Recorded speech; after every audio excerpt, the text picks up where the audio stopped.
Quando a gente quer determinar o domínio de alguma função, a gente precisa analisar em quais pontos a função não faz sentido ser calculada, em quais pontos a função tem algum tipo de problema, como divisão por zero ou raiz de número negativo. Nesse vídeo a gente vai trabalhar com algumas situações envolvendo domínio de funções de várias variáveis e vai construir geometricamente o gráfico desses domínios. Eu sou a Prof. Jaque de Matemática e se você gosta desse assunto ou precisa desse assunto, curte o vídeo, se inscreve no canal para não perder nenhuma novidade. O exercício que a gente vai resolver é o exercício 4 e ele pede para a gente determinar o domínio das seguintes funções e representar graficamente. Eu escolhi 4 itens desse exercício para a gente resolver aqui que falam de funções de duas variáveis, onde o seu gráfico vai estar em 3 dimensões, mas o seu domínio vai ser em 2 dimensões. Quanto mais variáveis a função tem, mais difícil fica de representar. E se ela tiver 4 variáveis, a gente está falando de um R4, que já não é mais possível fazer o gráfico, né? A gente consegue fazer gráficos em 2 e 3 dimensões. Então, quando a gente tem funções de duas variáveis, a gente consegue fazer o gráfico no plano cartesiano, o gráfico desse domínio no plano cartesiano. Como aqui a gente tem funções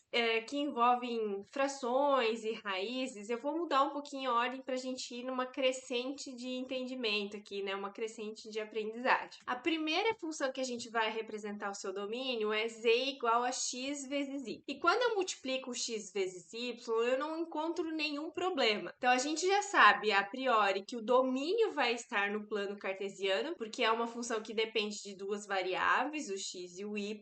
Só que a gente não encontrou nenhuma restrição para essa função. Então, não existe nenhum ponto xy, nenhum par ordenado xy que não satisfaz a multiplicação. Qualquer dois pontos que a gente pegar, eu sempre vou conseguir multiplicar. Então, se eu pegar um ponto aqui, 1 e 2. Eu consigo multiplicar 1 vezes 2. Todo plano cartesiano é domínio dessa nossa função. Graficamente, a gente tem essa região aqui como domínio, mas como conjunto, a gente pode escrever que o domínio de Z é o R2.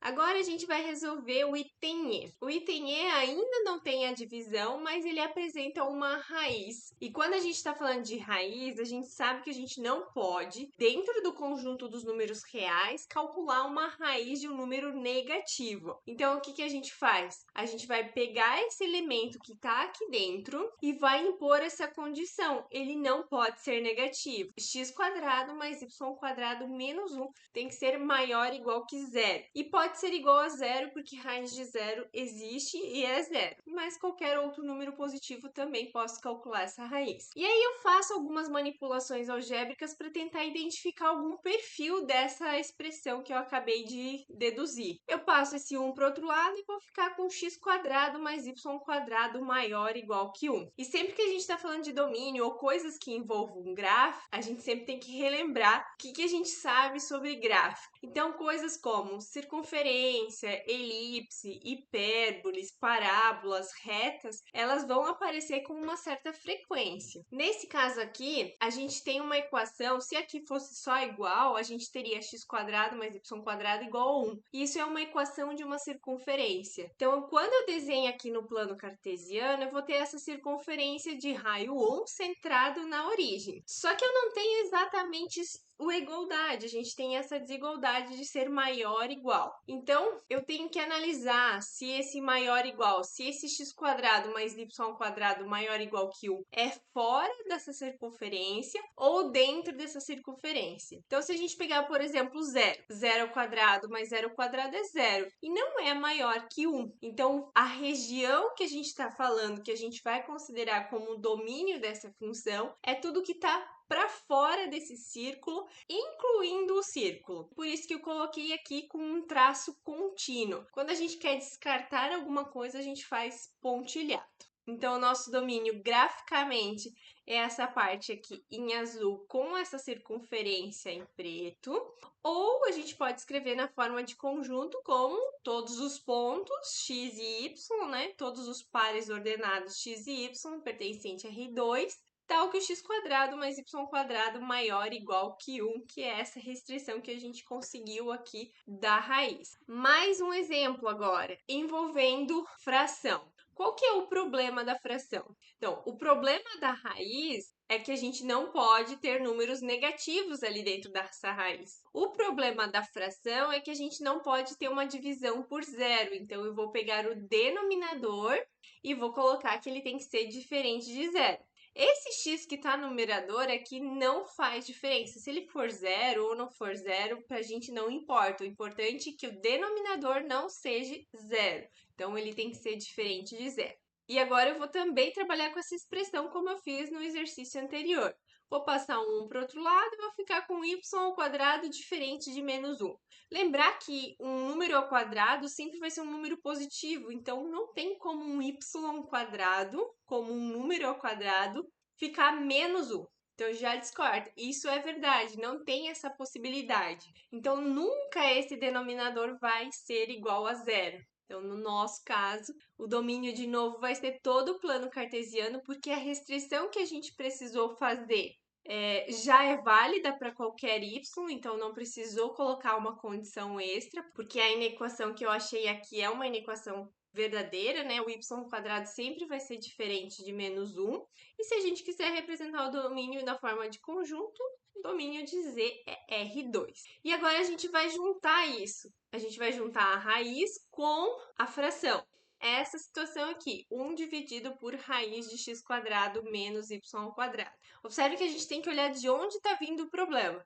Na primeira não tinha problema nenhum. Na segunda estava vindo da raiz e a gente colocou uma restrição que veio, né, que é definida pela raiz. Na terceira a gente tinha uma restrição de divisão por zero. Agora a gente tem as duas coisas ao mesmo tempo. Então eu preciso que esse termo que está dentro da raiz seja positivo, maior ou igual que zero, mas ele também não pode ser zero porque ele está numa divisão. Então, a gente vai querer que x quadrado menos y quadrado seja maior que zero, maior estritamente que zero. Não pode ser igual porque a gente tem aqui a raiz no denominador.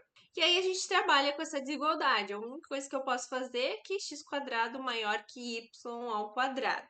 E quando fica difícil trabalhar com a desigualdade, a gente pode pensar como uma igualdade. Então, eu vou pegar aqui x quadrado igual a y ao quadrado e trabalhar com essa expressão, porque daí eu consigo depois ajustar para essa desigualdade que a gente tem aqui. Então, eu vou passar esse 2 que está ao quadrado como raiz. Então, vai ficar y igual a mais ou menos raiz quadrada de x quadrado. E assim eu posso cancelar a raiz quadrada com esse quadrado e vai ficar aqui y é igual a mais ou menos x. Sempre tem que lembrar de colocar esse mais ou menos quando a gente passa uma potência, né, como raiz. Graficamente, a gente vai ter o que com essas duas igualdades aqui que a gente encontrou? Y igual a x e y igual a menos x. A gente vai ter essas duas retas. Y igual a x é essa reta aqui, crescente, e y igual a menos x é essa reta decrescente. E agora eu preciso decidir em qual dessas partes satisfaz essa desigualdade que eu tenho. Observe que eu coloquei as duas retas trastejadas, porque eu já sei que eu quero uma desigualdade estrita, sem o igual. Então, a gente já coloca pontilhado para descartar esses pontos ali sobre essas retas. Então, se eu pego um ponto aqui, por exemplo, 0 e 1,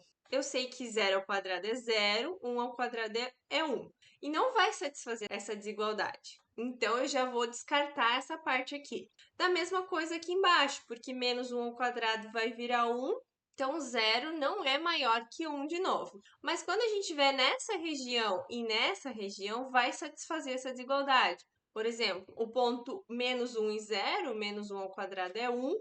1 é maior que 0, que é quando o zero fica ao quadrado, né? O y vira ao quadrado. Então, o nosso domínio, graficamente, vai ser essas duas partes aqui. E, na forma de conjunto, a gente vai ter o domínio dado por essa expressão, né? Os pares ordenados x e y pertencente a R2, tal que x quadrado é maior que y ao quadrado. Importante destacar que a gente está desenhando o domínio dessa função. Sobre esse domínio, ainda vai ter essa superfície, essa função aqui sendo definida. Então, nesse caso aqui, esse é o domínio da função. Não vai existir nenhum elemento z que vai cair nessa parte, só vai ficar nessa parte que está aqui em azul. E agora eu trouxe aqui o gráfico da função. A gente está em R3 e realmente dá para ver que ele faz esse x e só tem partes do gráfico, né, naqueles elementos do domínio, onde conseguiu calcular o domínio. Fora dele já não existe mais um gráfico. Finalizamos assim a resolução desses 4 itens do exercício 4 do livro de cálculo B da Diva e da Miriam, que fala sobre esses domínios e como construir domínios de funções de duas variáveis especificamente. Aqui a gente trabalhou. E sempre lembrar, a gente tem que observar onde a função causa problema. Se tem divisão, então não pode dar zero o denominador. Se tem raiz, a gente só pode calcular a raiz de números positivos, porque a gente está falando de um domínio real. Todo o cálculo ele é baseado em funções reais, então não pode dar, né, nenhum número imaginário. E essas situações que eu trouxe aqui nesses 4 itens são as situações que mais aparecem. Não importa a função que está ali no denominador, não importa a função que está dentro da raiz, a restrição sempre vai ser a mesma. As manipulações é que vão mudar dependendo de cada função. Espero muito que esse vídeo tenha te ajudado. Se te ajudou, curte, se inscreve no canal e te desejo muito sucesso nos seus estudos e até o próximo vídeo.